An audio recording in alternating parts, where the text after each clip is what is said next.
She pitched a canvas tent inside her cabin, unaware it would save her when the firewood vanished. Arne Lindqvist, who had survived 11 Dakota winters and buried his first wife and infant son to the cold, told her plainly, "When your stove goes cold, those babies will freeze in their beds, and you will freeze watching them." She had $14, 2 children under 6, and needed 8 cords of firewood she could not cut. On February 2nd, 1881, the 9th blizzard of the season buried Dakota Territory for 9 days straight. But 5 months earlier, Ingrid Svensson had never spent a single winter on the open prairie. She arrived in Dakota Territory in April of 1880, when the grass was greening and the wind carried the smell of wet earth instead of ice. Her husband Eric walked the boundary of their claim, 160 acres of treeless plain, 12 miles northeast of a town called De Smet, and told her they would build something here, something permanent, something their children would inherit. Ingrid was 28 years old. She had crossed an ocean, buried her mother in a Norwegian churchyard, said goodbye to everyone she had ever known. She had 2 children, Christina, who was 5 and asked questions about everything, and Anders, who was 3 and cried when the wagon wheels stuck in mud. She had $14 in a leather pouch sewn into her petticoat. She had a husband who could build anything and fix anything, and who promised her that Dakota was the place where poor people stopped being poor. By September, Eric was dead. Typhoid fever took him in 11 days. The doctor from De Smet rode out twice, charged $3 each visit, and could do nothing. Ingrid held Eric's hand while he burned with fever and spoke in Norwegian about things that had happened 20 years ago. On the 6th day, he stopped recognizing her. On the 11th day, he stopped breathing. She buried him on the claim, 50 yards from the cabin he had finished 6 weeks before he died. The ground was still soft enough to dig. Christina helped pile rocks on the grave to keep the animals away. Anders kept asking when Papa was coming back from the hole. The doctor's visits and the burial and the supplies for a winter she did not yet understand had consumed most of their savings. When Ingrid counted what remained, she found $14. $14, 2 children, and a cabin made of pine boards so thin she could see daylight through the gaps. She did not know that she needed 8 cords of firewood to survive a Dakota winter. She did not know that Eric had cut only 1.5 cords before he died. She did not know that the nearest timber was 9 miles away, or that the railroad would stop running by Christmas, or that the winter bearing down on her would be the worst in a decade. She knew only that she could not leave. The claim was not proved up. Abandoning it meant losing everything Eric had died working for, and she had nowhere to go. No family in America, no money for passage back to Norway, no options except to stay on the land and hope that hope was enough. It wasn't. Arne Lindqvist came to the claim in late October. He was 61 years old, Norwegian like Ingrid, and he had homesteaded 3/4 of a mile to the north since 1869. He had survived 11 Dakota winters. He knew what surviving cost. He walked around the cabin without speaking. He examined the walls, the roof, the gaps where wind whistled through. He studied the small cast-iron stove and the 6-inch flue pipe that vented through the tar paper ceiling. He counted the wood pile, 1 cord, maybe 1.5, of cottonwood logs that Eric had cut from the creek bottom before the fever came. Then he looked at Ingrid's children. Christina was stacking kindling into little towers. Anders was throwing dirt clods at a fence post. They were small and thin and utterly unprepared for what was coming. Lindqvist did not look at Ingrid when he spoke. His eyes stayed on the children. "A widow with 2 small children cannot cut enough wood to last a Dakota winter," he said. His English was accented but clear. "I have seen this before. I have buried this before." He finally met her eyes. His face held no cruelty, only certainty. When your stove goes cold, those babies will freeze in their beds, and you will freeze watching them. Sell the claim. Take what you can get. Go back to Minnesota or back to Norway, anywhere but here. Ingrid felt the words land like stones on her chest. I cannot sell, she said. The claim isn't proved up. If I leave, I lose everything. If you stay, you lose more than everything. Where would I go? I have $14. I have 2 children. I have no family in this country. Lindqvist shook his head slowly. Then I'm sorry for what will happen to you. He pulled his coat tighter. I lost my first wife in '73, Marta, and my son Johan. He was 2 years old. The storm came and I was 2 miles away, and when I got back, he stopped, drew a breath. I know what frozen children look like, Mrs. Svensson. I do not want to see it again. He walked back toward his claim. At the edge of the property, he turned. You need 8 cords of wood for a winter, 6 at minimum. You have 1.5. There is no arithmetic that makes this work. Then he was gone. Ingrid stood in the October wind and did the mathematics of her own destruction. 8 cords of firewood. That was what the experienced settler said. A cord was a stack 4 feet high, 4 feet wide, 8 feet long, 128 cubic feet of wood. 1.5 cords meant she had maybe 192 cubic feet of fuel. She needed over 1,000. To cut wood, she would need to travel to the creek bottom, 9 miles each way. She would need an axe, a saw, a wagon, a horse strong enough to haul timber. She had the axe and saw. She had a horse that was old and tired and had already gone lame twice since Eric died. She had 2 children who could not be left alone for the 18-hour round trip and who could not survive the journey in an open wagon once true cold arrived. She could hire a man to cut wood, $2.50 per cord, she had heard. 6.5 cords at $2.50 meant $16.25, more than she had, and that was just the cutting. Hauling cost extra. She could not afford a single cord, let alone 6. She could buy coal instead. The railroad brought coal from the east, and Hawthorne's store in De Smet sold it for prices that rose with every cold snap. But the railroad had been irregular all fall, supply was uncertain, and coal cost more than wood, far more than $14 would cover. She could leave, abandon the claim, take the children, walk to De Smet, beg for charity, hope someone would take them in until spring. But De Smet was already full of struggling settlers. No one had room for a widow and 2 children. No one had food to spare. Charity in Dakota was thin and conditional, and it ran out long before winter did. She could write to Eric's brother in Minnesota, but the letter would take weeks to arrive, and the response would take weeks more, and even if his brother had money to send, which he did not, it would not reach her before the first blizzard buried the roads. The mathematics did not work. Every calculation ended in the same place: a frozen cabin, a cold stove, 3 bodies found in spring. And yet, Ingrid looked at the cabin Eric had built. 14 feet by 16 feet, pine boards over a timber frame, tar paper tacked to the outside, sod piled against the base to cut the wind. Inside, a plank floor with gaps she could see through. An uninsulated ceiling, walls so thin that on cold mornings, frost formed on the interior boards.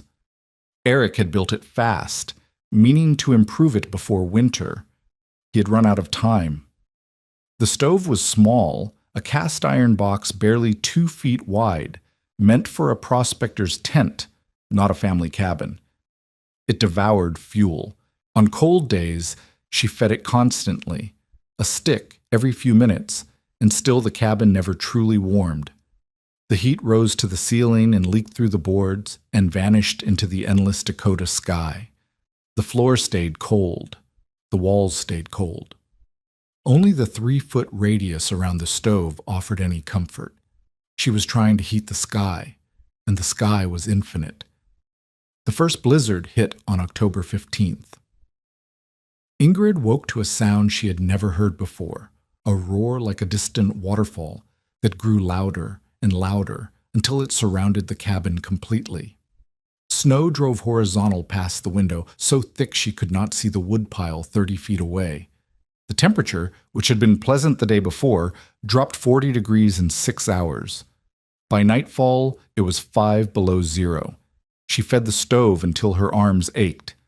The children huddled on the straw tick mattress, wrapped in every blanket she owned. The cabin temperature hovered around 40 degrees, survivable but miserable. She burned a week's worth of wood in 2 days. When the storm broke, she counted what remained. 1 cord, maybe a little less, and it was only October. This was when Ingrid began to understand that Arne Lindqvist was right. The mathematics did not work. She was going to die in this cabin, and her children were going to die with her, and there was nothing she could do to prevent it. Unless she could find a way to change the mathematics. The tent had belonged to Eric. He had bought it in Minnesota before they started west, a military-style shelter, surplus from the war, heavy cotton duck canvas in a faded olive color. 7 feet by 5 feet when pitched, with an A-frame peak about 4 feet high. They had lived in it for 3 weeks while Eric built the cabin, and Ingrid had hated every moment, the cramped space, the canvas smell, the way Anders kicked her in his sleep. After the cabin was finished, she had folded the tent and stored it in the corner. But a week later, she had unfolded part of it. The sod roof leaked, dirt sifted down constantly, and occasionally insects, and once a small snake that made Christina scream. Ingrid had hung a section of the canvas from the ceiling rafters, creating a cloth barrier to catch the debris. The children slept beneath it on the straw tick mattress, while Ingrid slept on a pallet closer to the stove. One morning in early November, she woke before the children. The stove had burned low overnight. She had been exhausted and slept too long without feeding it. The cabin was cold, her breath fogging in the gray dawn light. But when she went to wake the children, she noticed something strange. The air beneath the canvas ceiling felt different, warmer. Not warm exactly, but warmer than the rest of the cabin. She held her hand in the open cabin, cold. She slipped her hand under the canvas, noticeably less cold. She assumed the warm air had risen and been trapped by the canvas. Simple physics. But as she made breakfast, her mind kept returning to the sensation. The canvas had no warmth of its own. It was just cloth. Yet the space beneath it was warmer than the space beside it. Why? Ingrid remembered her grandmother's house in Trondheim. The house was old, 300 years, her grandmother claimed, though no one knew for certain. It was built of heavy timber, with thick walls and a massive hearth that burned constantly from September to May. But the warmest place in the house was not by the fire. The warmest place was the sengekrok. The sengekrok was a built-in bed, like a large wooden box set into the wall. It had doors that closed, encasing the sleeper in a space barely large enough to turn over. As a child, Ingrid had thought it was like sleeping in a coffin, but her grandmother had laughed at that. "The body is a stove," her grandmother had said. "Give it a small room, and it heats itself. In the sengekrok, you need no blankets. Your own heat keeps you warm." Ingrid had not thought about the sengekrok in years, but standing in her freezing cabin, watching her children sleep beneath a scrap of canvas that was somehow warmer than the open air, she thought about it now. The body is a stove. Give it a small room, and it heats itself. The idea came slowly, then all at once. Her cabin was too large. 14 feet by 16 feet with a 7-foot ceiling. That was, she calculated on her fingers, over 1,500 cubic feet of air. Every time she lit the stove, she was trying to heat 1,500 cubic feet of air with a fire the size of a bread loaf. And the walls leaked, and the ceiling leaked, and the floor had gaps. She was not heating a room. She was heating the entire Dakota sky, one stick of wood at a time. But the tent was small, 7 feet by 5 feet by 4 feet. That was, she calculated again, 140 cubic feet, not even 1/10 the cabin's volume. What if she pitched the tent inside the cabin? What if, instead of trying to heat 1,500 cubic feet, she let the cabin go cold and heated only 140? What if she slept in the tent with the children, 3 bodies, 3 sources of heat, and let their warmth fill the small space the way her grandmother's body had filled the Senja crock? The stove could burn during the day, keeping the cabin tolerable for cooking and work. But at night, when the cold was worst and fuel consumption highest, she could let the stove die. She could seal herself and the children in the tent, and their bodies, their heat, might be enough. Might. It was a guess, a hope, a gamble on half-remembered wisdom from a grandmother who had never seen Dakota. But the mathematics of the conventional approach ended in death. This approach, foolish, untested, probably wrong, at least ended in uncertainty. And uncertainty was better than certainty of dying. Berta Lindqvist arrived 2 weeks later. She was Arne's wife, 44 years old, originally from Minnesota. She had married Arne after Marta and Johan died, and she had survived every winter since through meticulous preparation and complete adherence to the methods that worked. She was not unkind, but she was deeply, immovably certain that she knew how to survive and that any deviation from proven methods was suicide. She came bearing a small jar of lard. "I'm returning your cup," she said, though Ingrid had never lent her a cup. It was charity, disguised as obligation. Ingrid understood and was grateful. Then Berta saw the tent. Ingrid had spent 2 days setting it up. The tent occupied the northeast corner of the cabin, away from the door where drafts cut worst. She had laid down every spare blanket, then a thick layer of straw, then the canvas floor. The straw tick mattress filled most of the interior. She had weighted the tent's edges with flour sacks and her trunk, eliminating gaps. A doubled blanket hung over the entrance as a door. Berta stared at it. Her expression shifted from confusion to alarm. "Ingrid," she said slowly. "What is this? You cannot mean to sleep in there.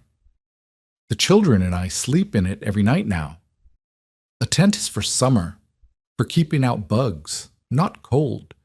You will freeze faster inside that thing than outside it."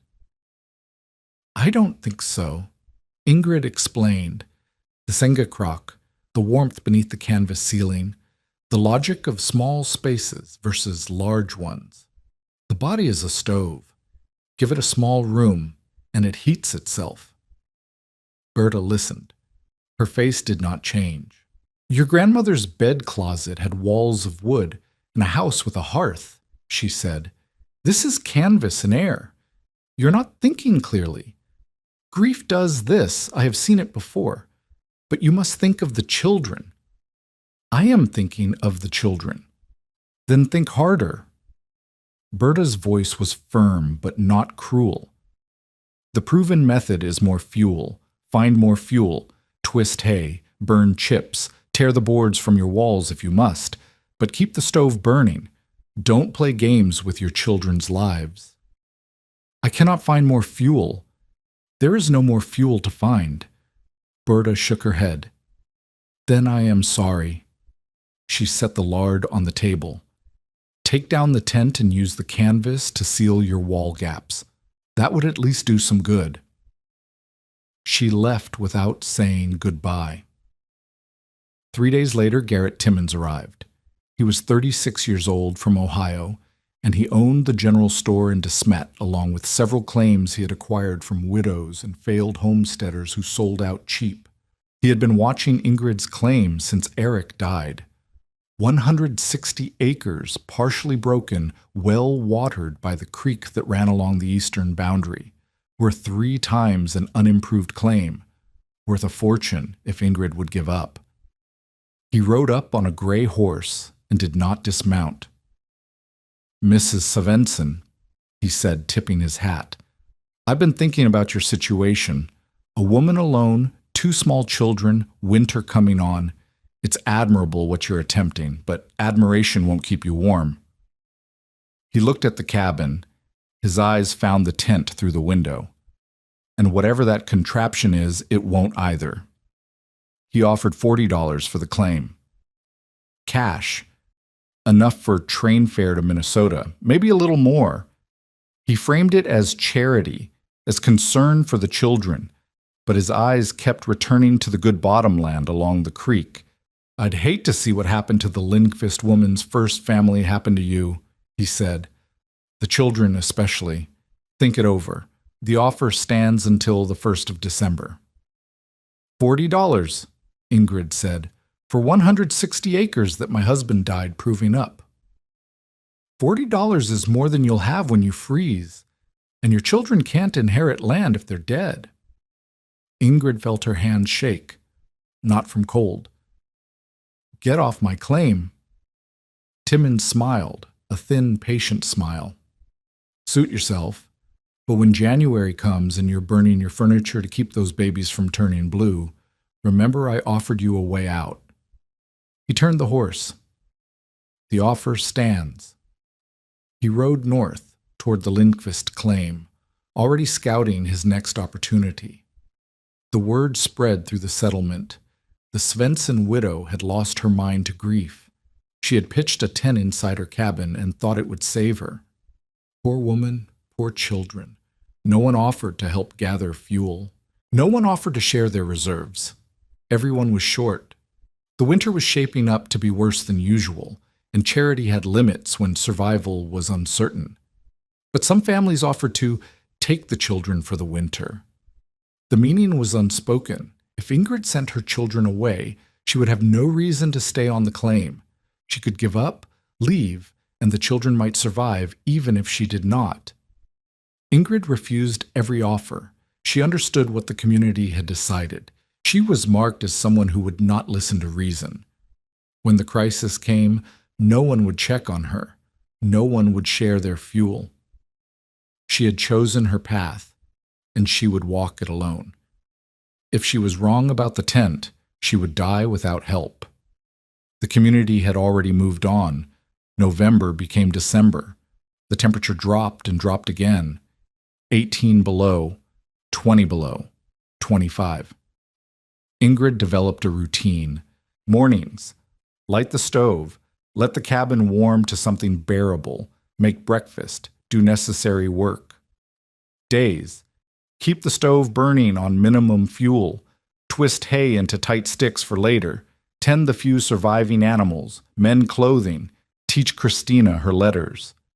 Evenings, let the stove bank down, feed the children inside the tent, tell stories, share warmth.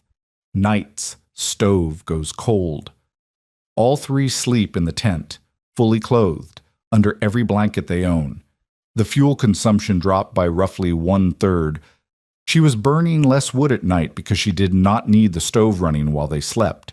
The tent held warmth the way a cupped hand holds water, imperfectly, with constant loss at the edges, but enough to make a difference.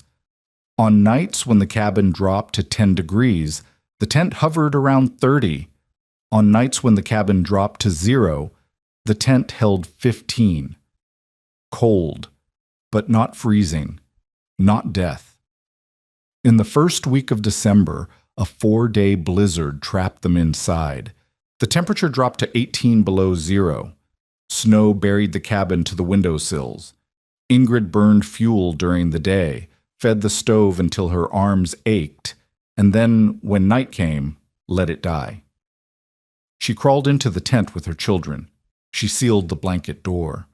She pulled them close, one under each arm, and felt their small bodies radiating heat like stones pulled from a fire.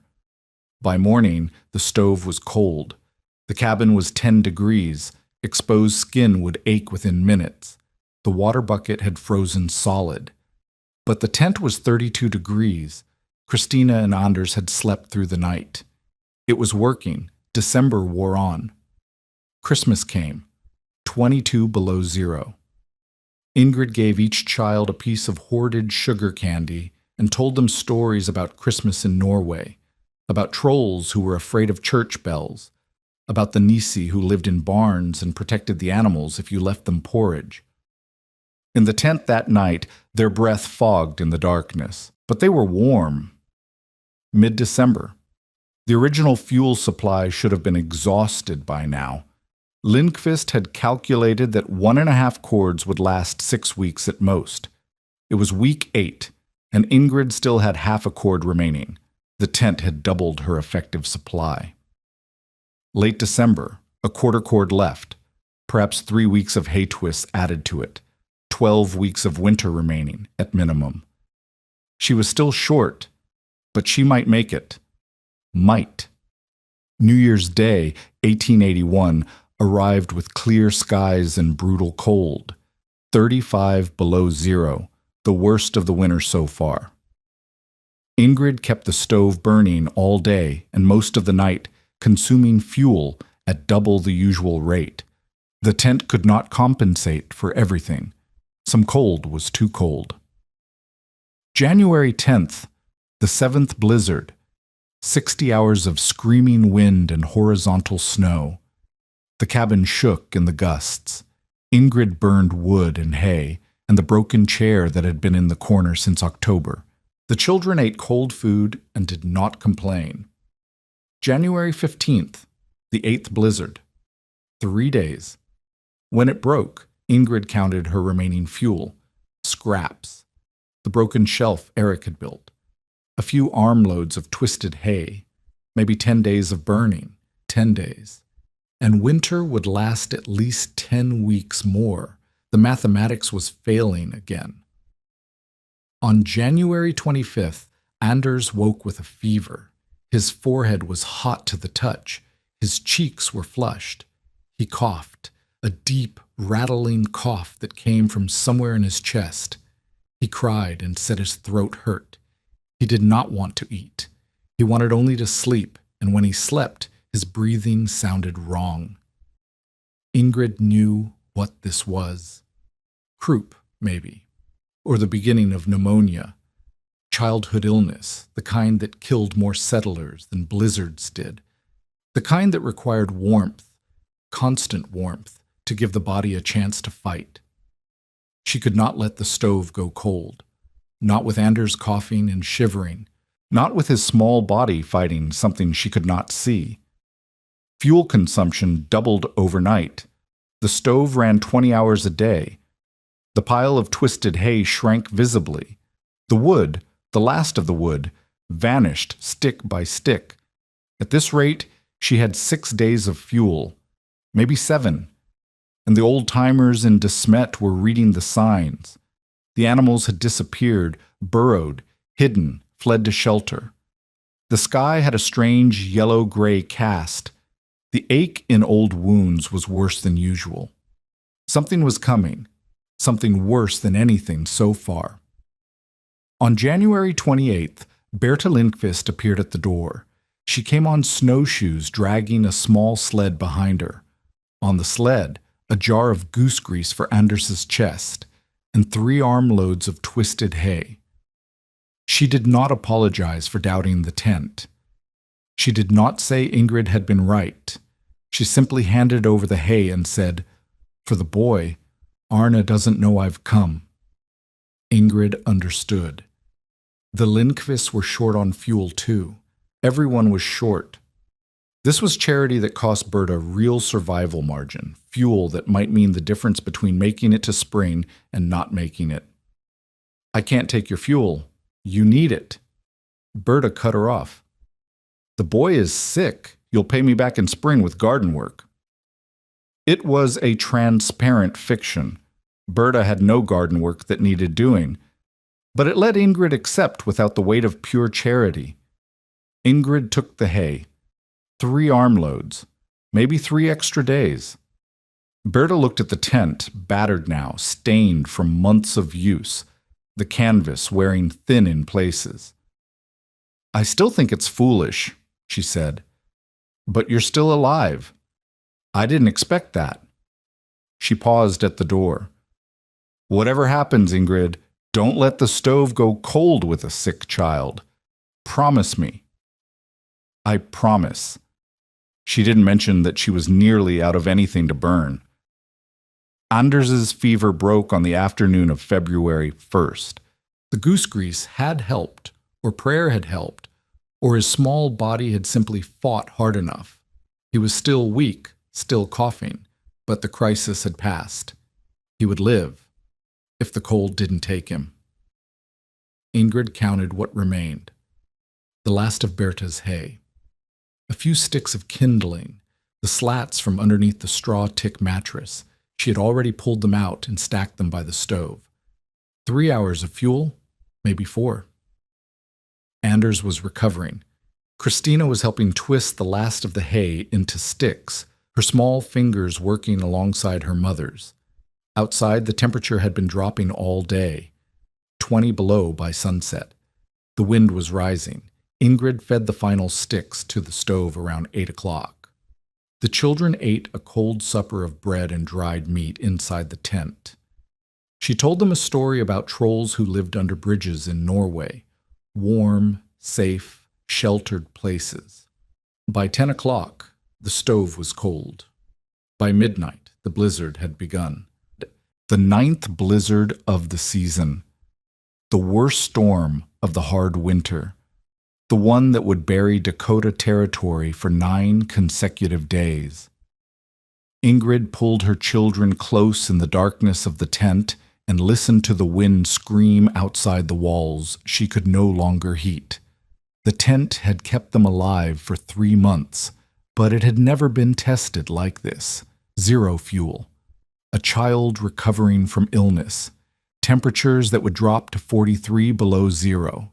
9 days of continuous storm. Outside the canvas walls, the cabin was already growing cold. The storm hit before dawn on February 2nd.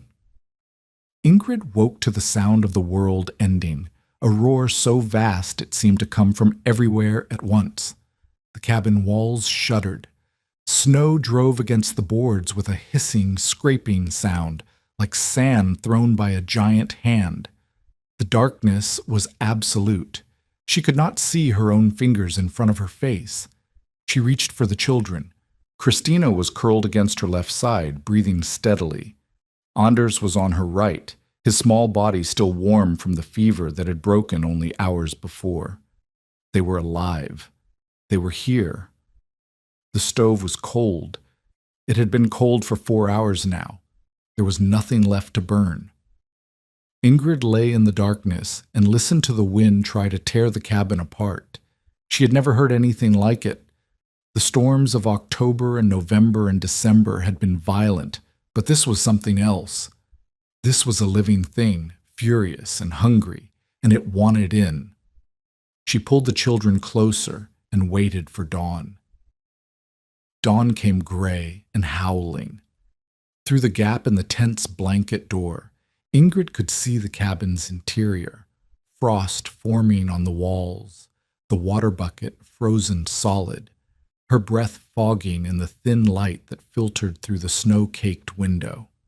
She did not need a thermometer to know the cabin was dangerously cold. 20 degrees maybe, 15. Cold enough that exposed skin would ache within minutes. Cold enough that staying in the open cabin would mean death within hours. But the tent was different. The air inside the canvas walls was cold. She could see her breath here too, but it was a different kind of cold. Bearable cold. Survivable cold. She pressed her hand against Christina's cheek. Warm. She pressed her hand against Anders's forehead. Warm, but not fever warm. Just body warm. The warmth of life continuing. The tent was holding. She checked the blanket door, making sure the seal was tight. She adjusted the flour sacks along the tent's edges, pressing them against the gaps where canvas met floor. She pulled the children closer, arranged the blankets so that their body heat would circulate between them instead of escaping into the air above. Then she settled in to wait. By noon on that first day, the cabin had dropped to 10 degrees. Frost covered every surface, the walls, the stove, the table, the floor. The window was so thick with ice that no light came through. The cabin had become a box of cold, indistinguishable from the frozen world outside. But inside the tent, the temperature held at 32 degrees. Freezing. Exactly freezing. But freezing was not dying. Freezing was the line between water and ice, between blood flowing and blood stopping, between life and death. And they were on the living side of that line. Ingrid understood now what was happening, even if she did not have the words for it. 3 bodies, 3 sources of heat. She had read once that a candle produced enough warmth to raise the temperature of a small room by several degrees. A human body produced far more heat than a candle. She could feel it radiating from her children, could feel her own warmth reflecting back from the canvas walls. In the tiny space of the tent, that heat had nowhere to go. It circulated, trapped, held close by the canvas barrier. And the canvas did something else. It stopped the wind. The cabin walls leaked air through every gap and crack. She could feel the drafts even now, cutting through the tent's fabric door, trying to steal what little warmth they had. But the tent itself was sealed. The flour sacks blocked the edges. The doubled blanket closed the entrance. Inside, the air was still. No wind, no convection, just 3 bodies warming a space the size of a large coffin. It was enough. Barely, but enough. Anders woke in the late afternoon. His cough was better, still there, but looser, less frightening. He looked at Ingrid with clear eyes. "Mama, I'm cold." "I know. Come closer." She pulled him against her chest, wrapped the blankets tighter. Christina stirred on her other side, mumbling something in her sleep. "Is the storm bad?" Anders asked. "Yes." "Will it stop soon?" Ingrid listened to the wind screaming outside. It sounded stronger than it had at dawn, if that was possible. The cabin walls creaked and groaned. "I don't know," she said, "but we're safe in here." "In the tent?" "In the tent." Anders was quiet for a moment, then, "Papa bought this tent." Ingrid felt something catch in her throat. "Yes, he did." "He was smart." "Yes." She pulled her son closer. "He was very smart." Night came early, or perhaps it had never really left. The storm erased the difference between day and dark. There was only the sound, the endless, maddening roar of the wind, and the cold pressing in from every side. Ingrid did not sleep that first night. She lay awake listening to her children breathe, feeling the tent walls flutter in gusts that somehow never tore them loose, counting the hours until dawn by the changing quality of the darkness. The cabin temperature dropped further. By the time gray light returned, it was near 0 inside the walls. The frost on the stove was half an inch thick. Nothing liquid remained: the water, the lard, the vinegar in its jug. Everything had frozen solid, but the tent held at 28 degrees, 30, 32. The children slept through the night, day 2, then day 3. The blizzard did not stop. The wind did not drop. The snow fell without pause, driven horizontal by gusts that exceeded 60 miles per hour. Visibility was 0, not reduced, not limited, but 0.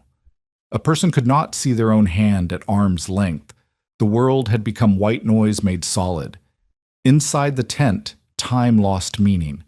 There was no day and no night.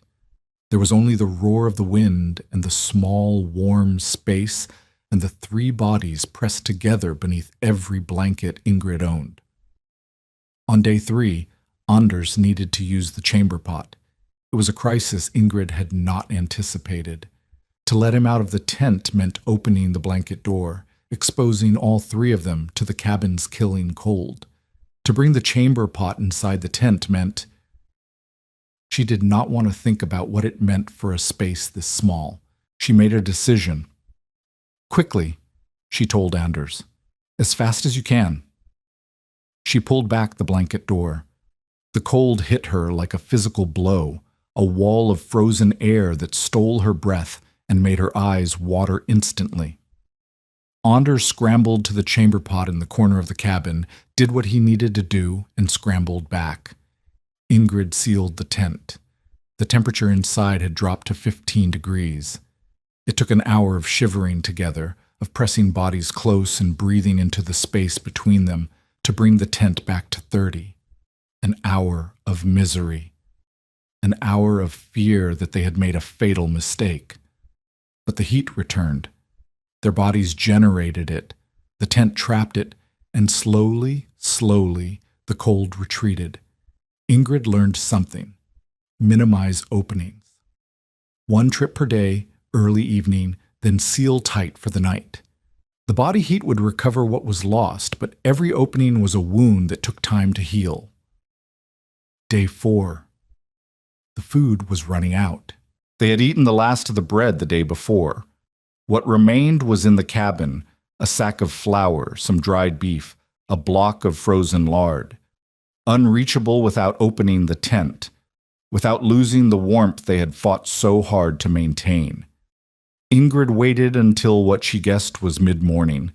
Then she told Christina to hold Anders close and keep the blankets tight. "I have to get food," she said. "I'll be fast." "Don't go, Mama." Christina's voice was small and scared. "I have to. We need to eat. But I'll be back in less than a minute. Count to 50, and I'll be back." She pulled back the blanket door and plunged into the cabin. The cold was beyond anything she had experienced.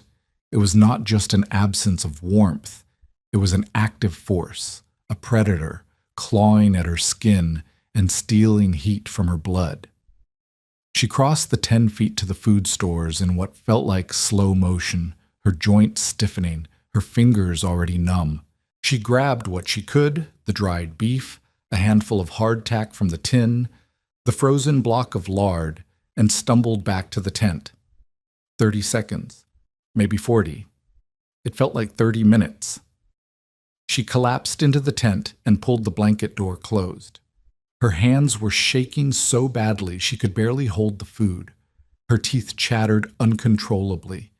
The children pressed against her from both sides, their small bodies radiating heat that felt like fire against her frozen skin. It took 2 hours to stop shivering, but they had food. Cold food. The dried beef was frozen solid, the hardtack like biting into stone. But food. Calories. Fuel for the internal fires that were keeping them alive. They ate huddled together in the tent, gnawing on frozen meat and hard bread, and Ingrid thought, this is how animals survive winter, denned up, conserving heat, eating what they stored, waiting for spring. They had become animals, and animals survived. Day 5. Ingrid's hands were cracked and bleeding from the cold runs. Her lips were split. The skin on her face felt raw, scraped by the frozen air. She lay in the tent with her children and thought about the Lindqvists. Were they surviving? The cabin was better built than hers, tighter walls, better chinking, a larger stove. They had more fuel. They had each other. Arne had survived 11 winters. He knew what he was doing. They would be fine. They had to be fine. She thought about Garrett Timmins in his store in De Smet, warm, comfortable, surrounded by goods and supplies and the money he had extracted from desperate settlers, waiting for news of her death, already calculating how quickly he could file a claim on her land. She thought about Eric, about the tent he had bought in Minnesota, thinking only of the journey west, never imagining it would matter for anything else. About the claim he had worked himself sick to prove up, the cabin he had built with his own hands, the children he had wanted to give a future. He had given them a future. He just hadn't known it. Day 6. The storm paused. It happened in the early afternoon, the wind dropped, the snow stopped, and for the first time in nearly a week, there was silence. Ingrid pulled back the blanket door and looked out at the cabin. Frost coated everything. The window was a solid sheet of ice. The light filtering through was blue-gray and strange. She pushed open the cabin door, or tried to. It would not move. Snow had drifted against it, 5 feet deep, packed solid by the wind. She put her shoulder against the wood and shoved. The door moved an inch, 2 inches. Cold air flooded in, but also light. Daylight. The first daylight she had seen in days. Through the crack, she saw the world. White. White everywhere. The sky was pale blue, washed out, and cold. The snow was blinding, reflecting the sun in a glare that made her eyes water. And it was cold. Colder than the cabin, colder than she had imagined. The air burned her lungs when she breathed. She should try to reach the Lindqvists. 3/4 of a mile. Help might be there. Food, fuel, warmth. But she looked at her children. Anders was still weak from his illness. Christina was thin and pale. Neither of them had shoes fit for 5-foot drifts and 35 below cold. If they left the tent and failed to reach the Lindqvists, they would die in the snow. If they stayed in the tent, they might live. She pulled the door closed, pressed the snow back against it with her body weight, returned to the tent. "Isn't the storm over?" Christina asked. "Not yet," Ingrid said. "We stay here." By evening, the wind had returned. The storm resumed as if it had never paused.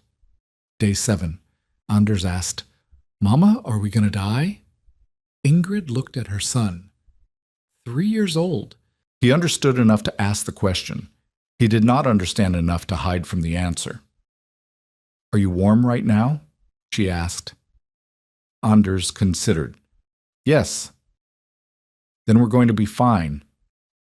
It was not a lie. As long as they were warm, they were alive. And as long as they were alive, they might keep living. Anders nodded seriously. Then he curled closer against her and closed his eyes. Christina was watching from the other side. 5 years old, old enough to understand more than her brother. Old enough to doubt. "Really?" she whispered. Ingrid met her daughter's eyes. "Really? The tent is keeping us warm. Our bodies are keeping the tent warm. As long as we stay together, we stay alive." Christina was quiet for a moment. Then, "I'm glad Papa bought this tent." "So am I." What Ingrid did not know, could not know, was what was happening beyond her frozen walls. Across Dakota Territory, the blizzard was killing. 15 miles south, the Schultz family had run out of fuel on day 2. Both parents and 3 children were found after the storm, frozen in their beds. Their cabin was larger than Ingrid's, better built, better supplied. They had tried to heat the whole space, and when the fuel ran out, the whole space had killed them. In a one-room schoolhouse near Brookings, a young teacher named Lena Groeneveld had kept 22 children alive through improvisation and desperation. When the wood ran out, she had burned the desks, then the books, then the floorboards. When there was nothing left to burn, she had put all 22 children under a pile of coats in one corner, the smallest space she could create, and had them huddle together for warmth. Body heat. The same principle. The same desperate mathematics. The children survived, but 3 of them lost toes to frostbite. The smallest ones, on the outside of the huddle, had come closest to dying. The Lakota people along the Missouri River weathered the storm with almost no casualties. Their teepees were small, conical, designed over generations for exactly this purpose: to concentrate body heat in a tight space, to shed wind, to keep a family alive when the world turned hostile. Ingrid's tent, pitched inside her cabin on a half-remembered intuition about warmth and small spaces, was an accidental rediscovery of something the plane's first inhabitants had always known. The body is a stove. Give it a small room, and it heats itself. Day 8. The food was gone. Ingrid had rationed carefully, but there was nothing left. No bread, no hardtack, no dried beef. The frozen lard remained, but eating it raw would make them sick. They had water, snow brought in, and melted against their bodies inside the tent, but water was not food. 24 hours without eating now. The children were weak, listless. Anders slept most of the time. Christina lay with her eyes open, staring at nothing. Ingrid felt her own body beginning to fail. The heat she generated was less now. She could feel it. Calories were fuel, and fuel was running out. The tent was cooler than it had been, 25 degrees instead of 30. Still survivable, but barely. She held her children and did not let herself think about what would happen if the storm continued. One more day, maybe 2, and they would be too weak to generate enough heat. The tent would cool. The cold would win. But the storm could not last forever. Nothing lasted forever. She held on. Day 9. February 10th, 1881. Dawn came and something was different. Ingrid woke to silence. Not the muffled silence of snow-deadening sound, true silence. No wind, no roar, no hiss of ice against the cabin walls. Just quiet. She lay still for a long moment, afraid to believe it, afraid that if she moved, the storm would return. Then she pulled back the blanket door. The cabin was a frozen shell, everything coated in frost, the walls, the floor, the stove, the table, the chair. The air was so cold it hurt to breathe, but through the window, through the ice that covered the glass, she could see something she had not seen in 9 days. Light, clear light, sunlight. She crossed the cabin, her bare feet aching on the frozen floor. She put her shoulder against the door and pushed. The snow resisted, then gave way. She stepped outside. The world was white and blue and utterly still. The sun hung low in the eastern sky, pale and cold, but present. The snow was blinding, 5 feet deep in drifts, sculpted by the wind into frozen waves. The temperature was still brutal, 30 below at least, but the air was calm. No wind, no snow. The storm was over. Ingrid looked north toward the Lindqvist claim.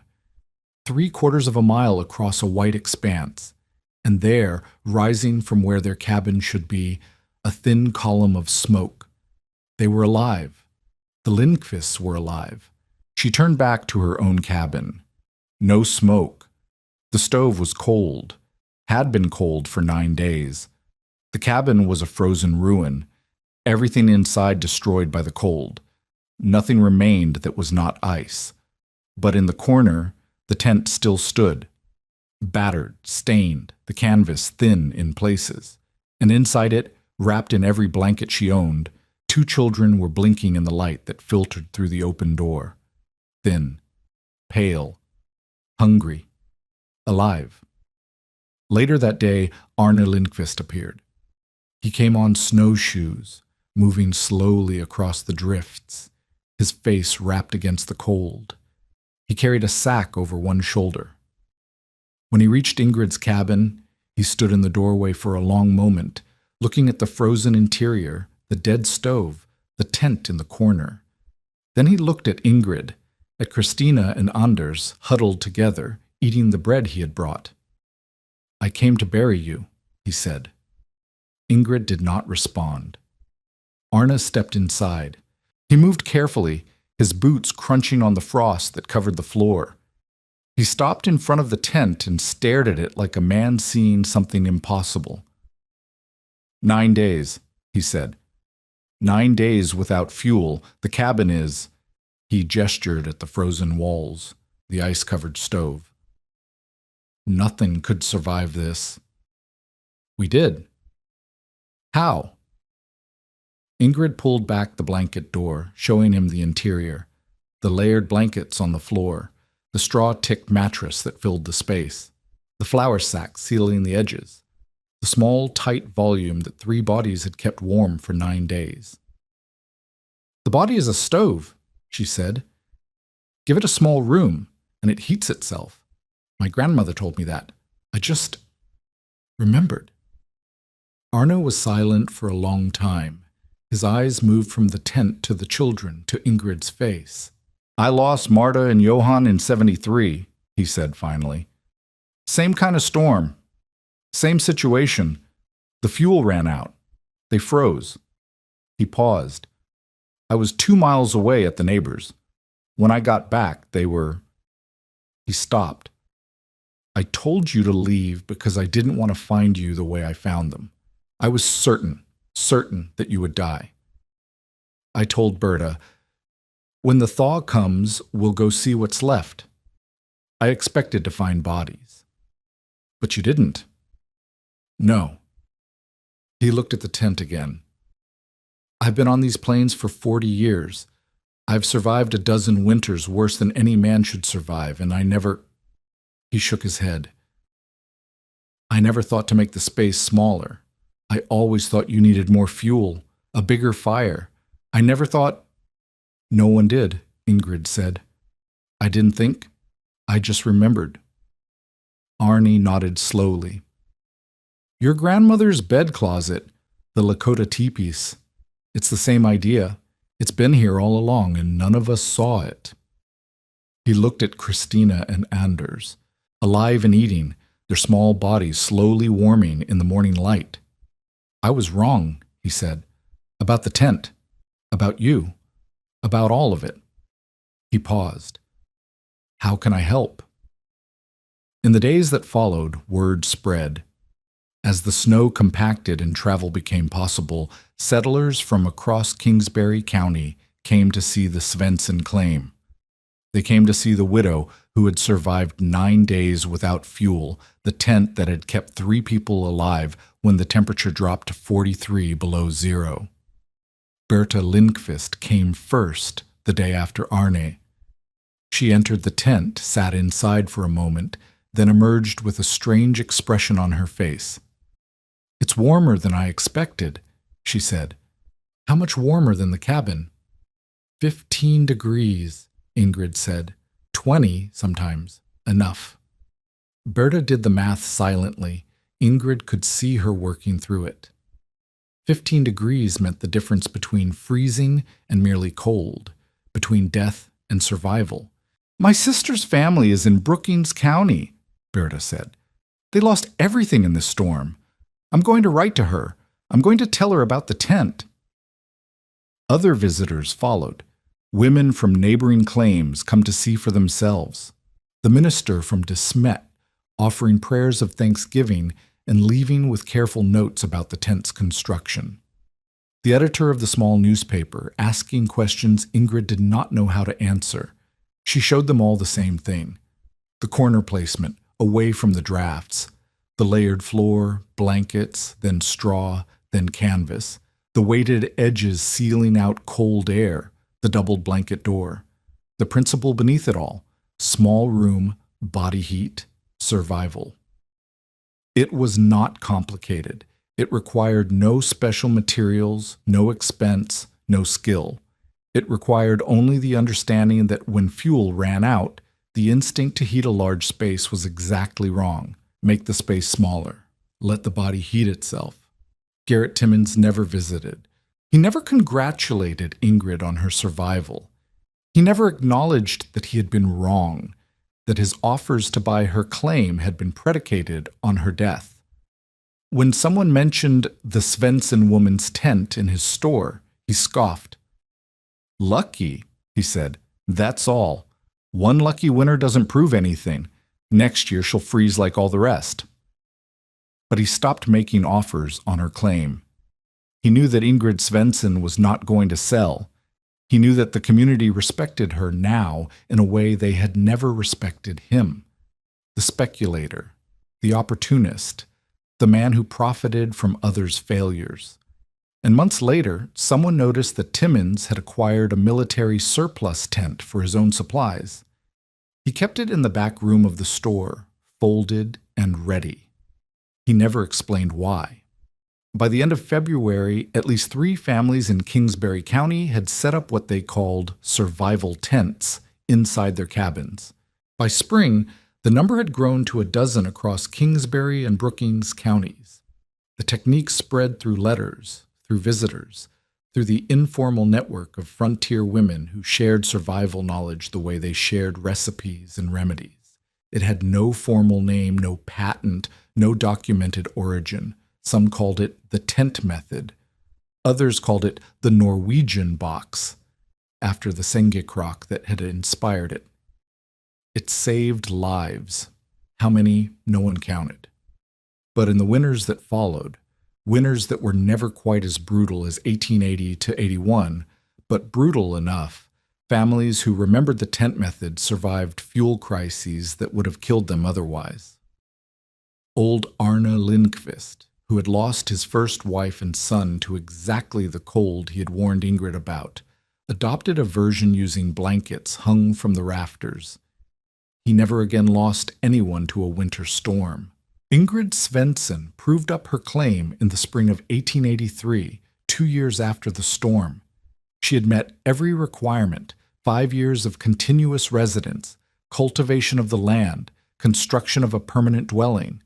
The land was hers. Eric's land, their children's land. She married again in 1887, a Swedish farmer named Gustaf Dahl, who had lost his own first wife to illness.